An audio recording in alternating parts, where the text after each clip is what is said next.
yang banyak dibicarakan oleh kalangan remaja maupun orang tua.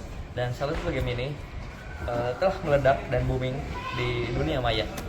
Dengan begitu juga, game ini juga memiliki salah satu pencapaian rekor dengan jumlah pemain terbanyak yang baru dipublish kurang dari 24 jam. Mari kita lihat cuplikan ini.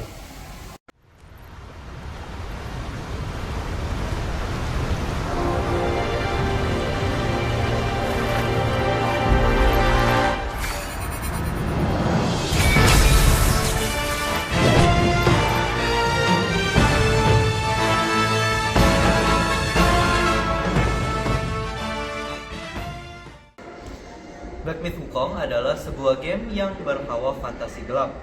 Game ini merupakan sebuah game satu pemain yang dimainkan dari sisi perspektif orang ketiga.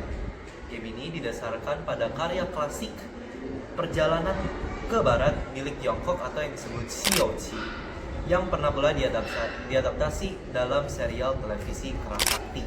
Wukong dalam game Black Myth Wukong ini merupakan si Kerasakti tersebut.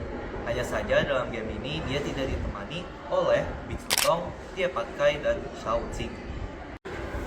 Game ini adalah game pertama Tiongkok yang terakreditasi 3A.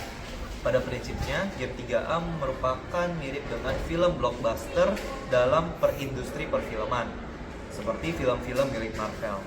Keduanya dibuat dengan budget yang besar dan didasarkan secara masif dengan dana yang besar pula. Game Black Myth Wukong dikembangkan oleh Game Science, sebuah perusahaan developer game dan berpusat di Shenzhen, Tiongkok. Menariknya, game Kerasakti ini merupakan game ketiga yang Game Science pernah kembangkan selamanya dan game pertama dari seluruh Tiongkok yang berakreditasi 3A. Pada Agustus 2020, Game Science merilis cuplikan pertama dari Black Myth Wukong sebagai cara untuk merekrut talenta-talenta luar untuk perusahaan tersebut. Ternyata Game Science menerima lebih dari 10.000 proposal, bahkan beberapa berasal dari perusahaan game 3A yang terkenal kompeten. Antisipasi dan ketidaksabaran pemain-pemain mulai menumpuk hingga akhirnya Black Myth Wukong pun akhirnya dapat dirilis pada 20 Agustus 2024. Tanpa terduga, game ini meledak dan nama Black Myth Wukong terdengar di mana-mana, melampaui ekspektasi dari pemain dan developer Game Science juga. Game ini juga memiliki dampak yang besar, bukan hanya menghasilkan keuntungan. Game Black Myth Wukong ini juga berdampak pada provinsi Shanxi, Tiongkok, terutama dalam sektor pariwisata. Game yang dirilis 20 Agustus itu mengambil 27 dari 36 lokasi di Shanxi. Black Myth mengangkat gua-gua kuno dan arsitektur klasik Shanxi dalam permainan tersebut. Dalam seminggu setelah peluncuran, banyak orang yang berkunjung ke lokasi yang ada di dalam game. Salah satunya adalah zona tour Xiaoxidian di daerah Xi. Ini merupakan kuil yang dibangun di masa dinasti Ming. Laporan 21st Business News menyebutkan penjualan tiket di kuil tersebut meningkat hingga 3 kali lipat.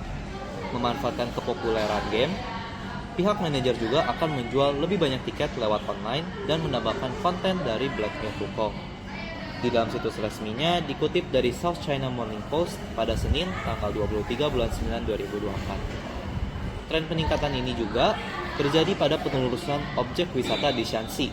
Meituan, sebuah aplikasi pengiriman serta belanja online, menyebutkan kenaikan penelusuran objek wisata di Shanxi mencapai 156% dibandingkan tahun lalu. Platform perjalanan Tuniu melaporkan pengunjung ke provinsi tersebut melonjak hingga mencapai 50% sepanjang Juli hingga Agustus. Sementara pemesanan hotel juga berkembang hingga 2 kali lipat.